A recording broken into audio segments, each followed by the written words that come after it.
సాయిబాబా మాటలకు అర్థాలే వేరుగా ఉంటాయి. హార్దా నుండి ఒక ధనికుడు క్షయరోగంతో బాధపడుతూ సకుటుంబంగా షిరిడి వచ్చాడు. ఒక నెల తర్వాత అతనికి కొంచెం నెమ్మదించింది. అందరూ ఊపిరి పీల్చుకున్నారు. రెండవ నెలలో వ్యాధి ముదిరింది. ఆయన ఇంటి ఆడవారు ఊది తెచ్చిమ్మని నార్కే అనే భక్తుణ్ణి కోరారు. అప్పుడు నార్కే బాబా వద్దకు వచ్చి వారి యొక్క కోరికను అంటే ఊది గురించి విన్నవించాడు. అప్పుడు బాబా, అతడు శరీరం వదలడమే మేలు, అయినా వాళ్ళు అడుగుతున్నారు కాబట్టి ఊది ఇవ్వు అన్నారు బాబా.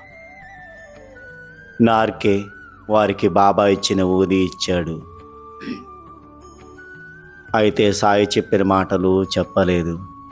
అతని పరిస్థితి ప్రమాదకరంగా మారింది. అతని పరిస్థితి గురించి శ్యామ సాయికి చెప్పాడు. దేవా, ఆ ముసలాయన చనిపోయేలా ఉన్నాడు అని. అప్పుడు బాబా, ఎలా చేస్తాడు, ఉదయం ఇంకో ప్రాణం వస్తుంది అన్నారు. ఇంకా ఆయనకు భయం లేదు అనుకున్నారు అంతా.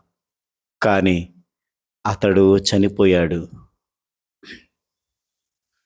మధ్యాహ్నం వరకు చూశారు ప్రాణం తిరిగి వస్తుందేమో అని. ఇక బాబా సాయం చేయడని తెలిసాక సాయంత్రం దహనం చేశారు. ఆ కుటుంబ వారందరికీ బాబాపై కోపం వచ్చింది. అతడు ఎలా మరణిస్తాడు అని సాయి అన్నారు కదా అని వారి భావం. అయితే సాయి అన్న మాటలకు అర్థం మరో జన్మ ఉన్నదని సాయి భావం. సాయి భావం అర్థం కాక వారికి కోపం వచ్చింది.